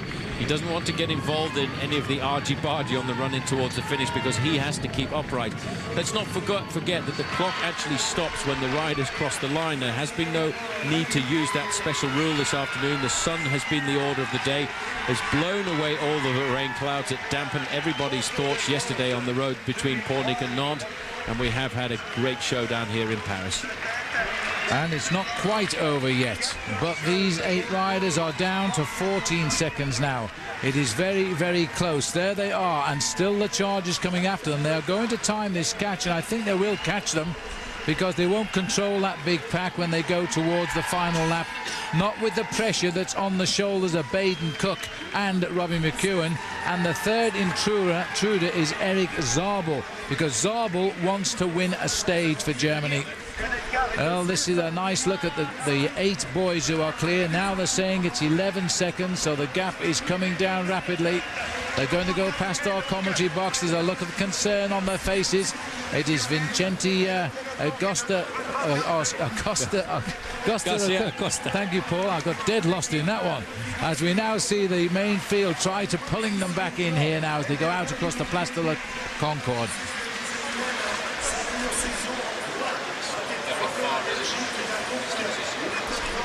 Well, here we go now as they swing out across the Place again. We are running into the last 9 kilometres of the Tour de France. What a moment for Armstrong. We'll take a break. Welcome back, and the peloton is now breathing down the necks here of these 8 men who have animated the last 4 circuits of the Champs-Élysées. And the German flag is flying high there, just about over the head of Jan Ullrich as the bunch comes underneath. These are the 8 escapers. The gap is still there. They are now swinging down underneath the tunnel again. Then they will go past the carousel. They'll go under what is the kilometre, but there's still 1 full lap to go. 10 seconds, Paul. They're going to come together as we hear the bell. As they hear the bell, I hope everybody hears that bell, because sometimes with the roar of the crowd you don't get a chance to hear it, but that will indicate there's just 6.5 kilometres to go here on the final stage of the Tour de France. And what a stage it's going to be. These guys, somebody in a short while I think may well try and surprise the rest. This is Vicente Garcia Acosta looking over his shoulder just to see what the gap is between the 8 men at the front and the main field behind. But you can see the pressure is coming into the main field right now, because they are scrambling one by one in a huge long snake-like line. And there is the red kite, but it's not for this lap, by the way. Let's not get too excited, because we still haven't heard that bell. Must have been a clever man that climbed up there last time around, put the kite up, but it's not quite the right lap yet. There's the gap with the 8 men. They've made a real race of it here. There was a moment when they pushed it out to 45 seconds. It is now just 8 seconds to the peloton. They know that they are going to get caught on the slope up towards the Arc de Triomphe this time. Once they are caught, there will be a flurry of attacks from that peloton. This is the psychological moment now where they don't really want to form the gap, don't want to catch up, because they know the counter moves will come. And look at that, Stuart O'Grady now, the champion of Australia, moving up, looking like he might be looking to go out of this Tour de France with a victory as well. There's so many riders now want to win. O'Grady's not a bad bunch finisher, but they've got to bring this group back first. They'll swing onto the Champs-Élysées now. They'll see the finishing line. They're going to see 1 to go. They're going to hear the bell as they go by. They are all so nervous right now in that group. They know they're not going to survive. You see the nervousness in their heads. They're looking over their shoulders. They know the main field is coming. I've got the clock starting right now as they go by the commentary position, and the main field is about 12 seconds in arrears, but you know, they've just slowed down a fraction before they pick it up for the final charge. So the field are out on the final lap. Lance Armstrong is going to find these the fastest 6 kilometres and the most pleasant.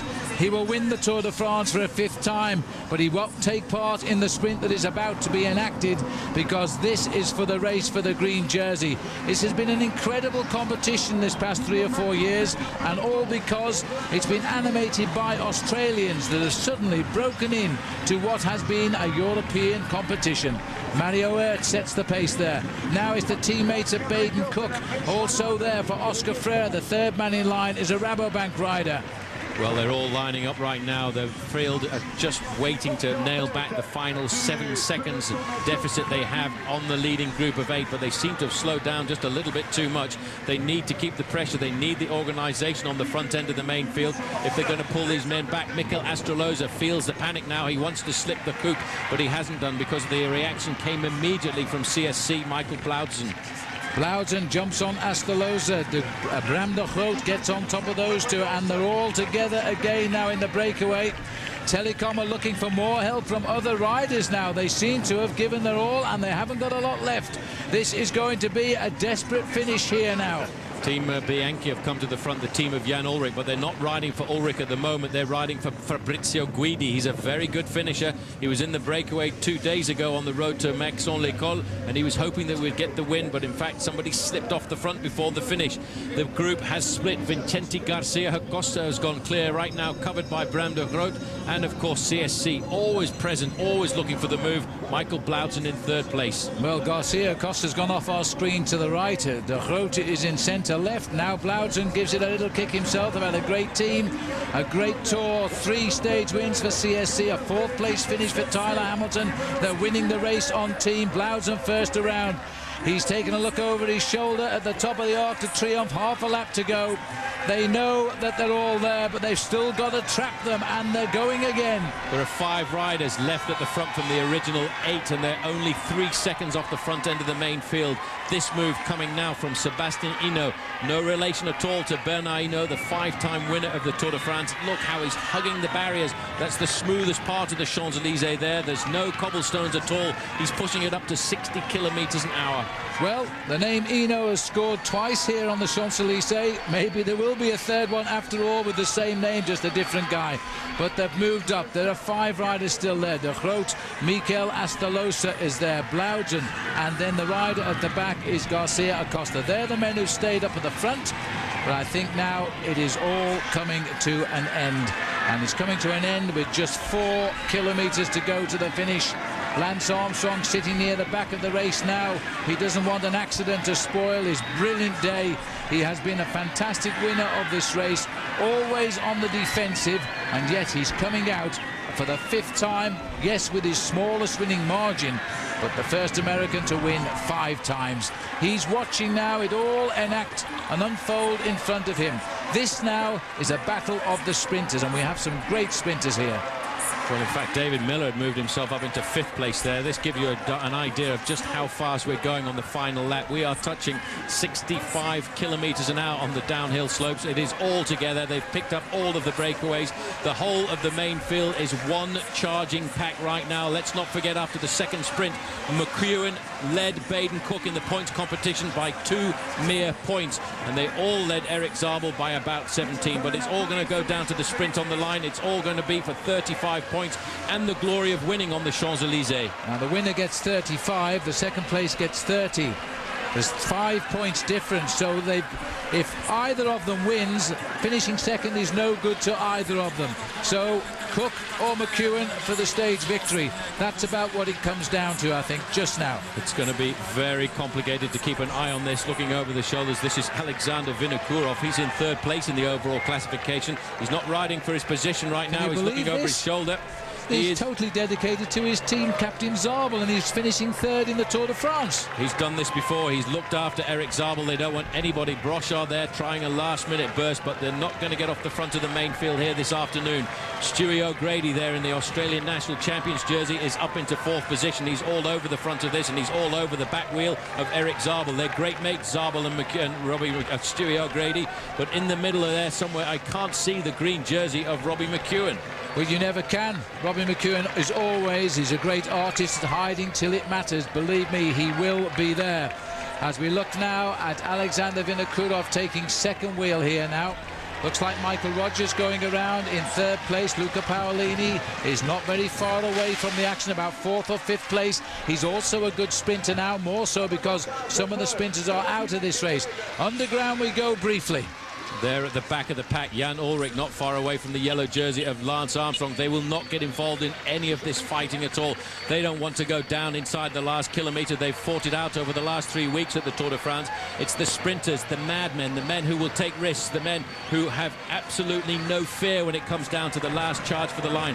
Alexander Vinokurov has been crowned the most aggressive bike rider of the Tour de France this year, and this is one of the reasons why. This is now David Bramati from Quick-Step trying to take up the pace. He's looking under his shoulder. Where is his teammate? They're inside the last kilometre now of the Tour de France this year. There is Paolo Bettini moving up as well. The champion of Italy, centre-left with the green top to his jersey. The green jersey all of a sudden is right there of Robbie McEwen, about fifth wheel down. This could be a perfect approach to the line, though, for Eric Zabel. Baden Cook is also there, too. Stuart O'Grady. Everybody is in the mix for what is going to be an incredible ride to the line. The man giving them the ride is Alexander Vinokurov. O'Grady is locked in behind Baden Cook.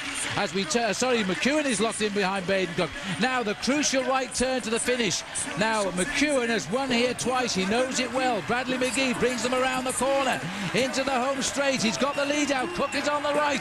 McEwen is on his wheel. O'Grady goes on the left with Zabel on his wheel. Damian Nazon is coming towards us now, and Tor Hushovd is leading through. Hushovd is going. Here comes Cookie with his gritting of his teeth, and McEwen is going with him. And McEwen is coming on the right. McEwen is going to get win number 3, beaten on the line. Jean-Patrick Nazon. Jean-Patrick Nazon gets it, but I think, Paul, it will go to McEwen because he was right on the side of Cook, and I think there'll be nothing in it. It's on countback. It's going to be on the countback. The difference between second and third is 4 points at this level, but that man, Patrick Nazon, came right up through the middle. And I have to tell you that we have to count back to see just exactly what position. Let's have a look from the top here. This is Nazon here, who's charging up to the line. Tor Hushovd is leading the sprint out. There you've got Baden Cook coming around the outside. Then all of a sudden it's Robbie McEwen. And look at this charge for the line here, right up through the middle. The pink jersey is Jean-Patrick Nazon. And you know, Phil, it's photo. We have to look at it from the side. It's going to go between Baden Cook and Robbie McEwen. If Baden Cook is second, Robbie McEwen's third, then the result of the king of the sprints is going to go to Baden Cook for 1 point. What is the point score for second? It's 35, 30, 26 for the first 3 men across the line. There was a 2-point gap there. And let's not forget, by the way, in all this melee, that at the back, keeping well out of that dangerous sprint, the yellow jersey of Lance Armstrong, who has become the first American to win the Tour de France 5 times. He's so far back in this sprint, we can't even see him. And that's a very wise decision, Lance. But this has gone to the end. For me, Cook crossed the line ahead of McEwen. Side by side, locked together as they have been in nearly every sprint in the tiers coming to France. The last man to win for France here on the Champs-Élysées was Eddie Seigneur, and he in fact is a member of this team, although he didn't make the selection for the Tour de France this year. But what a great sprint by the younger of the 2 Nazon brothers. He timed it to perfection, and it was because of the big battle going on between Robbie McEwen and Baden Cook on the line that this man snicked up through the middle. Well, if this is confirmed, Baden Cook will have won the green jersey by 2 points, but we'll tell you all of the answers when we come back after the break. No doubt Armstrong wins. And welcome back to OLN. Well, the Tour de France is over and Lance Armstrong has made it 5, but what a sprint finish we had. It was neither Baden Cook nor Robbie McEwen who got the stage. It was in fact the Frenchman Jean-Patrick Nazon, and how fitting was that in the 100th year of the Tour de France. At the finishing line, Nazon welcomed by his brother Damian. They were as happy for each other as if they both won the stage. The big battle, though, for the green jersey, well, in a tight finish and a little bit of leaning on one another, the green jersey on the shoulders of Robbie McEwen transfers now as a winner's jersey to the shoulders of Baden Cook. This race just had to finish like this. Cook, the green jersey winner. Here's the man of the day. the man of the Champs-Élysées, Jean-Patrick Nazon. And if you're French and you have the shadow of the Arc de Triomphe behind you, you are going to be pretty happy. This man has won 13 races in his career, and this was number 13. As he steps up to the podium as winner for the first time of a stage of the Tour de France, he's chosen the one that matters most. To his right is Bernard Hinault, 5 times a winner of the Tour de France. I know somebody else that's now 5 times a winner of the Tour de France. He receives his award there from Mr. Bertrand Delanoë, the Mayor of Paris. What a Tour de France as well for this young man, who didn't have a contract at the start of the season, brought into the Jean de la Tour team at the very last moment as a selection for the Tour de France squad. The team itself only just gone in at the last minute as well. He wore the yellow jersey for the team just for one day, lost it in the team time trial. He said he didn't have enough time to enjoy it, but he certainly enjoyed that win. All right, well, let's have a look at the Pacific Life stage results. Jean-Patrick Nazon winning in 3 hours 38 minutes. Baden Cook, by that second place, beats Robin McEwen for the green jersey by just 2 points. Luca Paolini took 4th, and Tor Hushovd of the Crédit Agricole team, he's the only Norwegian in the race, was 5th. And further down, O'Grady 6th. Eric Zabel 7th. And right down to the bottom there, even Damien Nazon squeezed in the top 10 places. So the green jersey on Baden Cook. Last year, Robin McEwen became the first ever Australian. Stuart O'Grady before that came close, he finished 2nd. And now we have another Australian in the green jersey. He fought all the way, he led for most of it. He knows all about the frights along the road, but he's now the champion. Baden Cook gets the jersey, as Paul Sherwen has said. He receives it from William Fisher, the ambassador of Australia here in France. Well, a very happy Baden Cook, and well he might be, for only the 2nd time in race history. The first was last year, by the way, when Robin McEwen won the first green jersey by an Aussie. Now it is Baden Cook who takes over the post. 216 to 214, the 2-point gap. We've had that for a few days. Eric Zabel 3rd. Well, I have to say, the biggest applause of the day is reserved for this most popular Frenchman, congratulated by Bernard Hinault, Richard Veron. He joins the greats of the mountains, only the 3rd cyclist to win the King of the Mountains competition, behind the wonderful Spanish climber, the Eagle of Toledo, Federico Bahamontes, and then later on by the little man from Belgium, Lucien Van Impe. Now, the first Frenchman gets up there with 6, Richard Veron. Laid the foundations for his victory on 2 very long breakaways, one through the Alps on the way to Morzine, the one on the Pyrenees on the road down into Ludenvielle. The Minister of Sport is presenting the prize to Richard Veron, Jean-François Lamour. A great win by him on the road into Morzine. He's put all of the bad thoughts and bad memories of the sport of cycling behind him, and probably has served his time for his involvement with the Festina affair back in 1998.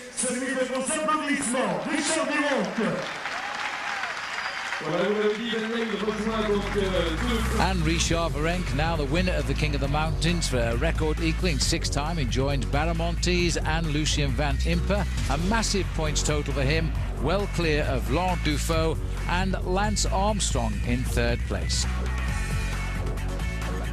Well, this is a man I think we'll see an awful lot more of in the future. Denis Menchov, the winner of the white jersey competition for the best young rider. Under 26 at the start of the year, the winner of the Tour de l'Avenir. He's a man for the future. Denis Menchov, they more or less kept this jersey in the team, but finally it's Denis Menchov who will take home the white jersey. Now, we've seen white jerseys do well in the Tour as they become senior. Ivan Basso won it last year. He's finishing 7th in the Tour de France this year. And it's the cultural ambassador from Russia, Mr. Evgeny Kashnin, who is presenting him with the prize. And proud man he must be too, I would suggest. This rider here is going to be seen a lot in the Tour de France. What great talent, Paul. He wasn't far away from the head of the race throughout those 3 weeks. He certainly wasn't. In fact, he ended up in 11th place in the overall classification. Denis Menchov won it by 42 minutes over Mikel Astolosa, the winner of the Jacobs Creek Tour Down Under in Australia. Juan Miguel Mercado was 3rd, Chavanel of France 4th. Well, I don't think anybody will dispute this classification either. This is a special award for the most aggressive rider of the 2003 Tour de France, Alexander Vinokourov. He went out on the attack. He was never scared of going clear off the front end of the main peloton, and for a few days there in the Pyrenees he dreamed of getting himself the yellow jersey. He is being presented here by Dulat Kwanachev, and he is the ambassador to France of Kazakhstan. The first time ever a rider from Kazakhstan has got into third position at the Tour de France.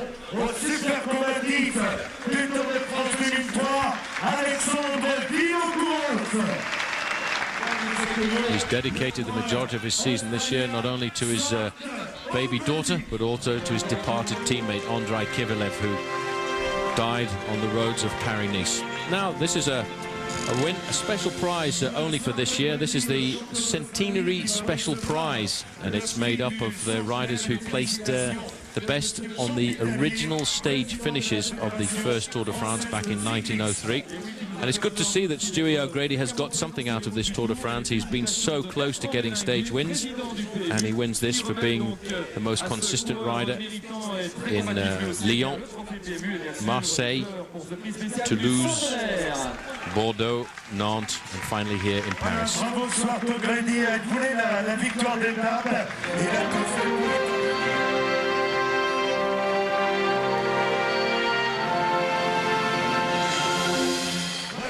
Champs-Élysées completely devoid of cars and public for what has been a great rendezvous for the final stage of the 2003 Tour de France. Well, there they are. André Perron, Jakob Piel, the winner of the stage into Marseille, Carlos Sastre, and let's not forget Nicky Sorensen, champion of Denmark, Nicolas Jalabert.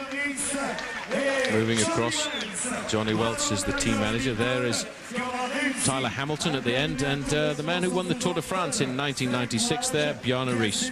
And I'm sure he had a lot to do with the tactics of the stage win of Tyler Hamilton on the road down into Bayonne. An unbelievable performance, a breakaway of 95 kilometers. And that ride on that occasion moved him up into 6th place in the overall classification, and his time trial yesterday brought him up into 4th.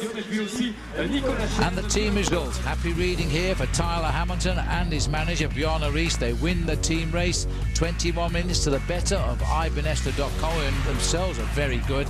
And Euskaltel Euskadi taking third ahead of US Postal. So one man we'd like to speak to right now, he's down there with Frankie Andreu, is the hero of this tour, I think, Tyler Hamilton. Tyler, how did it feel coming onto the Champs-Élysées knowing that you were able to finish this year's Tour de France? It was nice coming into the Champs-Élysées. Actually, the Champs-Élysées for me was quite painful because the cobblestones were quite irritating from my collarbone. So I was counting the laps and couldn't wait till it was over. Now that you finished this year's tour, are you starting to think a little bit about next year's tour? Yeah, I've already started to think about it a lot, and you know, I think it'll be my major focus for next year. And you know, I had some disappointments this year, but you have to look at the good things that came out of it, and I have a lot of confidence coming out of this tour. I think I can do even better next year. Well, congratulations on the early season and this year's tour. Thanks a lot, Frankie. There he is, Lance Armstrong on the podium, now a 5-time winner of the Tour de France and the first man after Miguel Indurain to do it in 5 consecutive years. Bernard Hinault straightening out there, the maillot jaune, as the Mayor of Paris, Mr. Bertrand Delanoë, makes the presentation to Lance Armstrong. Well, it's been a terrific tour. He's never felt a safe leader until last night when he came through the time trial. Today was a pleasurable day for him, and he's a very solid winner. But of all 5 tours he's won, this will be by the least amount of time, and he'll be the first one to note that and the first one not to forget it. Stay tuned for Lance Armstrong speaking next on OLN. Back on stage now, the 1, 2, 3. A warm shake of the hands for Jan Ullrich, the same for Alexander Vinokourov. Vinokourov, an ex-teammate of Jan Ullrich. The first three in an extraordinary Tour de France. At one stage, 18 seconds covered these three riders, and that was after the mountains. This was always a great tour. Well, going into the last week of the tour, I don't think we can ever remember anything like that.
Chance there for Lance Armstrong to reflect now as the first English speaker to win the Tour de France 5 times. He raises the arms of the two men of giving most problems throughout 3,000 plus kilometres of France. Hein Verbrugge, the president of the Unicycliste International, the governing body of the sport, also congratulating the three riders. It's been a tremendous season too for Alexander Vinokourov. He's had some great victories, and it's the comeback season of the man we never wanted to see go away, Jan Ullrich. A great bike rider, a great challenger on every moment through this Tour de France. He believed more and more in himself. He wanted to go out and win that individual time trial yesterday. He took one too many risks because he knew he had to put in a sterling performance, and if he did, he could steal the yellow jersey away from Lance Armstrong. This man will come back and win the Tour de France one day. It might even be next year. Well, one thing's for sure, Lance has said he's coming back for a 6th shot at it, and he'll become, if he wins, the only man to have done that. The other 4 failed at the 6th attempt. And it's going to be very tough for Lance Armstrong because there are some very good cyclists coming around just now. Armstrong wins after 83 3/4 hours of cycling. Jan Ullrich, in the end, is 61 seconds back. He got a few more seconds in the sprint today. It really didn't matter. Vinokourov 3rd, Hamilton finishing in 4th. Then came the 2 Spanish riders, and Ivan Basso, the white jersey of last year, finished 7th. Top Frenchman, Christophe Moreau, as he has been throughout most of this race. Mancebo props up the top 10. Further down, the white jersey won by Denis Menchov, and a fine 11th place finish for him as well, while Massimiliano Lelli gets his 2nd best ever finish in the Tour in 15th. Of the Americans, we know where Lance Armstrong was. Tyler Hamilton was also there in 4th. George Hincapie home in 47th. Floyd Landis 77th. Right, well, that's the result. Now let's hear from the man himself as he's with Frankie Andrea. Congratulations, Lance. Your 5th consecutive Tour de France victory. How is it to go on top of those steps and look out at the thousands of people again? It's great. I mean, to be here on what is arguably one of the most beautiful avenues in the world, and to hear your own national anthem in this country is a rush. And I'm tired. I mean, I'm not going to sugarcoat it. I'm tired. This was a hard tour, much harder than I've ever had to do, and I'm ready just to go home and kick back and relax. Does it have special meaning that this year is the 100th anniversary of the tour? No, I mean, not to bogue on their party here, but it was so hard that I mean, it could have been the first one. We're just trying to get through. Your last 5 tours, you've given a name to all of your tours. Have you decided on something for this 5th tour? This one was the difficult one. This one was the pain in the you know what. I mean, it was just a lot of little things happened, and tried to keep it together, and in the end we did keep it together. But again, I mean, I more than even last year. When last year I thought that the race was about the team. More than last year, I had to rely on them this year because there were days where I was bad, and they pulled me through. Can you believe you're able to stand on the top of this podium today? You know, there were days where I thought it was going to slip away, but again, like I said, I always went to bed thinking that the next day would be my day, and maybe that was the mentality I was raised with, but you know, I just needed one good day, and finally I had the one good day, and then I needed a day where I didn't take any risks, and I had that too, so it was close, but like anything in sport, you just got to beat the next guy by half a second. Congratulations. Thank you, Lance. Thanks. Well, we all knew this was a hard tour. Lance Armstrong confirming it. It was a great win, though, nonetheless. I think that's enough from me and Paul at the moment. Let's now go down to Kirsten Gum and Bob Roll. All right, thank you guys. What a perfect ending to a spectacular 2003 tour. Well, even the weather cooperated with the bike racers today. The sun coming out just as the sprinters hit the Champs-Élysées. The green jersey still up for grabs, only 2 points between McEwen and Cook. The riders didn't disappoint. It also wasn't quite as dangerous as it might have been if the cobbles were wet on the Champs-Élysées. It gave the sprinters a chance to show themselves. What a fantastic day. And everyone got to see the yellow jersey out in front of the bike race. Well, and 21 days ago when we were here in Paris, you said, don't worry about it, Lance Armstrong's going to take it. You've always been Did I say that? yes, you did, very confident about this. There were some shaky times. There were some scary moments. Absolutely. He really had to work for this win, but he gets his 5th consecutive tour. Well, great champions like Lance Armstrong need epic events and tenacious rivals. Jan Ullrich is Lance Armstrong's #1 rival in the world today, and Lance was able to use that to motivate himself to win #5.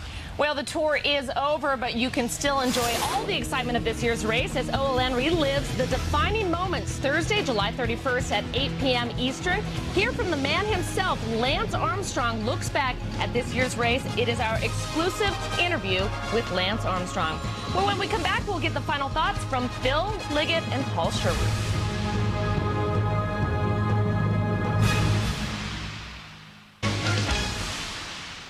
And welcome back to OLN's exclusive coverage of the 2003 Tour de France. I'm back here with the boys in blue on set. Phil Liggett, Paul Sherwen, Bob Roll.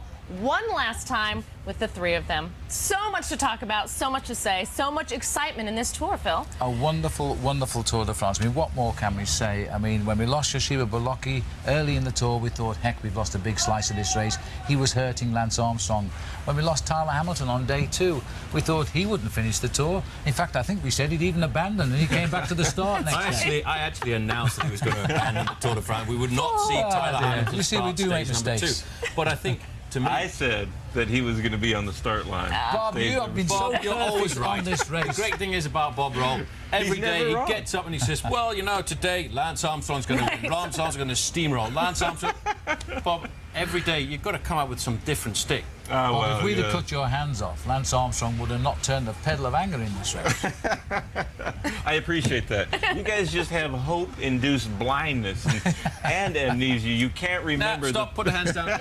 Bob Can he talk? thought he had no idea that Lance Armstrong was going to win this Tour de France going into the final time trial. None of us did. You've got to tell the truth. He must have had a when few we shots. looked out of the window and saw the weather and looked at it, everybody was worried, even Lance Armstrong himself. I thought that when the weather turned bad, that it was Lance's chance, that the spell Jan Ullrich had put over the Tour de France and Lance himself was finally broken. Things cooled off. He had such trouble in the heat in the first long time trial that it was definitely at that point I thought this is anybody's bike race. But in the final analysis, a great champion needs tough rivals and epic events, and that is Lance Armstrong. Yeah.